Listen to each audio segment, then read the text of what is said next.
కుట్రదారులు ఖబర్దార్. ఎవరికి? సిట్ అధికారులకు చెప్పిండు ఆయన కొంపదీసి. కుట్రదారులు ఖబర్దార్ అని ఎవరికి చెప్పిండు?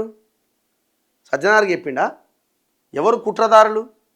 సిఆర్పిసి 160 నోటీస్ ఇచ్చి నువ్వు ఆనాడు ముఖ్యమంత్రిగా ఉన్నావు కాబట్టి విచారణకు రావయ్యా అని పిలిచిరు నిన్ను. 65 ఏళ్ళు పైబడ్డాయని నీకు మంచి అవకాశం కల్పించారు, నీ ఇంటికే వచ్చి విచారించారు. కుట్రదారులు ఎవరు? మరి ఇప్పుడు రోడ్డు మీద నుంచే మమ్మల్ని ఎత్తుకపోయారు కదా నువ్వు ముఖ్యమంత్రిగా ఉన్నప్పుడు, ఎలాంటి నోటీస్ ఇవ్వకుండా. మరి దాంట్లో కుట్రదారులు ఎవరు? 13 లాకప్ డెత్తులు జరిగిన నువ్వు అధికారంలో ఉన్నప్పుడు. మరియమ్మ లాకప్ డెత్ అయింది. కుట్రదారులు ఎవరు? నువ్వు, నీ కొడుకు.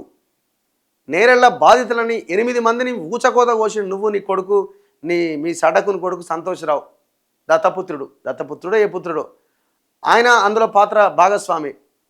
మరి మీ ఇందులో కుట్రదారులు ఎవరు? కుట్ర అంటే ఏంది? కుట్ర అంటే ఒకవేళ నువ్వు ఏ తప్పు చేయకపోయినా నీ మీద అక్రమంగా కేసులు పెడితే అప్పుడు కుట్ర.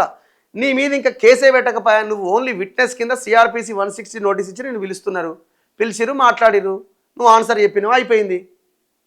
కుట్రదారులు ఖబర్దార్ అట. ఎవరు చెప్తున్నావు? అసలు కుట్రదారుడు నువ్వు, నీ కుటుంబమే కదా. 5 గంటల సిట్ విచారణ, సడలని ఉక్కు పిడికిలి, చెక్కు చెదరని చిరునవ్వుతో ఉన్నది. అది మొత్తం ముఖమంతా వాడిపోయి ఆగమాగం అయిపోయినట్టున్నది.